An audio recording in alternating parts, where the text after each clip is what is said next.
for the rest of the workshop. Yeah, thanks so much, Melissa, and thanks for joining us virtually. My name is Gurneet, and I study at Mount Saint Vincent University, which is located in Mi'kmaq, but right now I'm located in Ontario and in specifically Vaughan, Ontario, and the closest Indigenous community to me is the Chippewas of Georgina Island. So yeah, really thinking about land, food. We can't have food and talk about everything without land. So land access is a huge thing, and maybe this will be a topic that will come up in our free write. You don't never know. And a little bit about myself is like I said, I'm studying at the Mount. I just say I'm an almost dietitian because I'm almost there. And I identify as being a Sikh-Panjabi settler. And yeah, I study nutrition and food, but at the same time, it's all around us. It's such a common thing that we talk about that really connects us. So I feel like I'm a person of many traits because food brings in many traits. So that's really where the conversation starts with the work I do. And it's really rooted in, youth engagement, anti-oppression, and community building.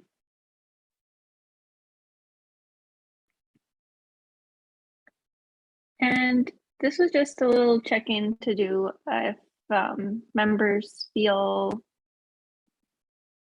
like it's ready or appropriate. Maybe we can turn off the recording or turn it on.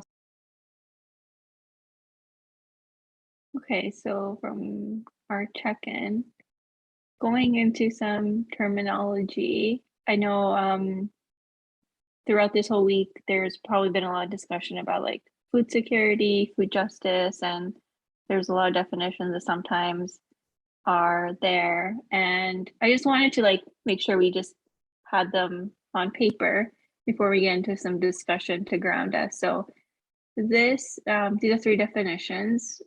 Student food insecurity has been worsening in the recent years due to high tuition fees, growing student debt, and just like a challenging labor market. And maybe you've also heard of the kind of the metaphor like the starving student, and sometimes that in itself normalizes being food insecure when you are a student because of these financial difficulties, or you're trying to get educated and paying for things. But at the same time, we should challenge that. Like, what does that really mean, starving student? And isn't this a time where we should be learning and being more secure, food secure, to take really the best out of our education? So let's challenge that narrative for sure. And the Ladle does a really great job with advocacy around this and providing that space for students for sure. And just because you're a student, that doesn't mean the only situation that is created that makes someone insecure.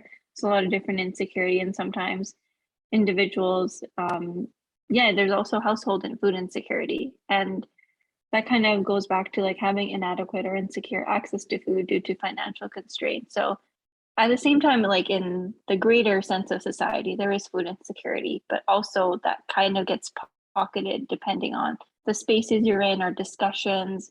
But yeah, really thinking it's beyond just being a student. It's also beyond just the households. It's really vastly around us. And the pandemic has shown it for sure.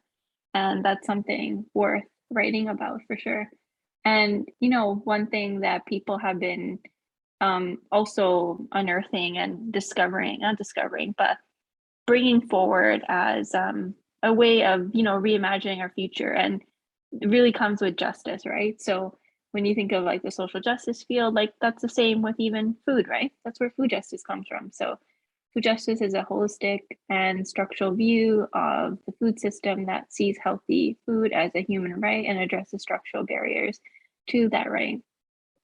So yeah, it's really trying to literally get to the root of all these struggles, challenges, and what kind of, ends up leading to insecurity, and also not having access to land and growing food or even affording food, as that matter of fact. So it really is taking the justice lens of that's something structurally that needs to change and be addressed. And I guess like when I think about what I do for advocacy, and Writing has really been a really great outlet because it's something to think of things in your mind and just talk about it versus sharing that in your community and going beyond just what you might just be thinking to yourself, like, we should do something about this. But then, the thought just stays with you. What about going beyond yourself? So these are just some examples. Like the one in the middle is just, I was probably looking at the news and all the topics, and I'm like, yes, this is what things are happening. And I just tweeted it. And I'm like, yeah, let's put this online. And then thinking about, poverty and privilege and inequity and injustice. So it was kind of a lot of words I just like put out there. And I'm like, maybe it's word vomit in a way. People use that word. So I'm like, yeah, this is what it is. And I think from that, I kind of like thought about it more. And I'm like, so what's happening in my community? So I live in York Region, and we have our local newspaper, and it's kind of divided up based on the different municipalities you live in. And that's kind of like wherever you live, there tends to be a bigger newspaper, then there ends up being community newspapers. And I think the first time I really sent something in was like around maybe Thanksgiving long weekend.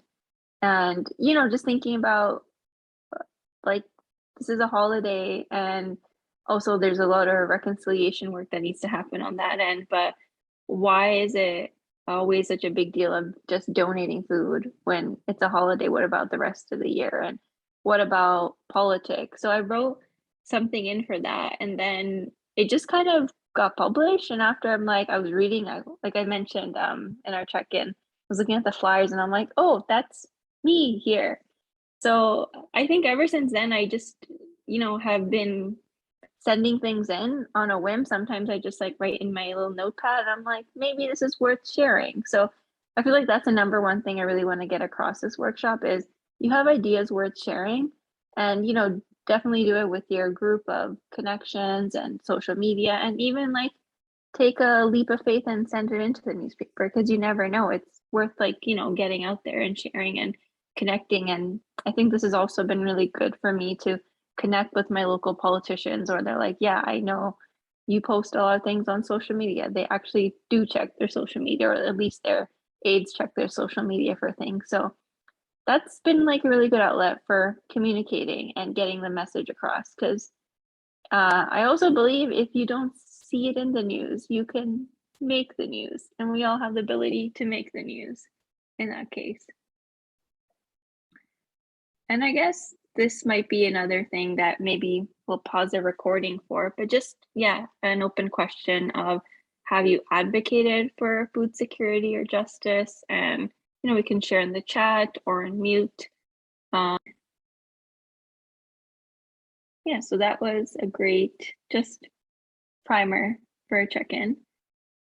Cue, and off to, I guess, what we're going to be doing in a writing circle. So I guess the way I kind of planned it out was we would take 10 minutes to do a free write. And, for anyone that's done that or hasn't done that, it's just, if you have a pen and paper, just putting your pencil on the paper and just like writing. And, trying maybe not taking it off the paper, or you can just like take it off and just like trying not to pause, like whatever kind of comes to your mind. It's kind of like a word dump on paper. All your ideas. Doesn't need to be perfect. Don't worry about grammar.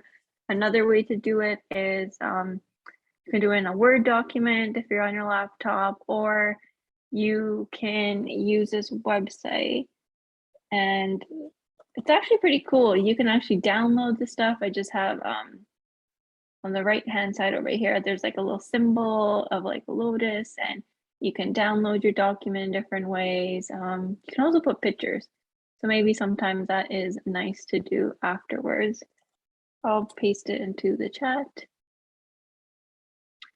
But yeah, just, take 10 minutes, whatever kind of comes into your mind, and you can use this website, or you can write on Notepad or a Google document or a Word document, whatever kind of suits you. So this is like what we would need to get into the free write. And then we need also a writing prompt. So these are two different things I have down here, but maybe this gives you an idea to write something completely different, but maybe it's your own topic. So thinking about food justice, you know, what would a food justice, what would sometimes I catch myself in my writing cues. Yeah, I'm just like, yeah, what would what would a just food future look like on campus or in your community? Or if we want to look at the food justice topic, or if we're looking into food systems, how has COVID impacted, you know, thinking about your ability to secure food or like systems beyond, but related to food, right? There's a lot of different ways we get food. There's a lot of different systems at play. So yeah, or you could be a topic that kind of merges two and two together, and you're thinking about food justice and the food system and where you kind of stand in the middle. So yeah, this is two different writing prompts that you can either, you know, do on the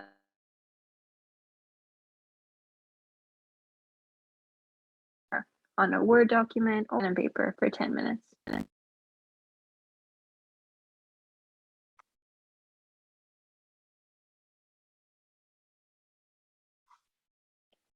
Yeah, so just going from sharing stories to checkout, kind of like something similar we did in the beginning, but I flipped it a little bit. So checkout question is, what are you noticing in your environment that this workshop can relate to now?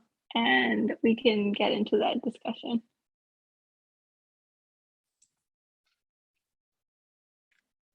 Yeah, so that brings us to the end of our workshop. Thanks for joining and writing your stories and sharing them. And also, these can be great tools for supporting the Ladle's advocacy. If you like to share your story anonymously or with your name, feel free to send it to the root at loadedladle.com. And that could be used for future advocacy because sometimes we need to hear these stories. Actually, people that are with the funds supporting initiatives need to hear stories so they can give more funding to things like this. Because if a tree falls in the forest and no one's there to hear it, to just still make a noise, like, you know, there's some validation over that needs to happen. So if you feel comfortable, definitely do that. And it can be anonymized for sure. And if you like to stay connected with me, that's my Instagram handle, and it's also my Twitter handle at Gurneet Dhami. And you can also check me out on my website at gurneetdhami.com. And if you like this template, here are the credits for the template. Always finding a way to jazz up the Google Slides. So thanks again for joining us in this workshop, and keep writing. Thanks so much, Gurneet. Thanks, everybody.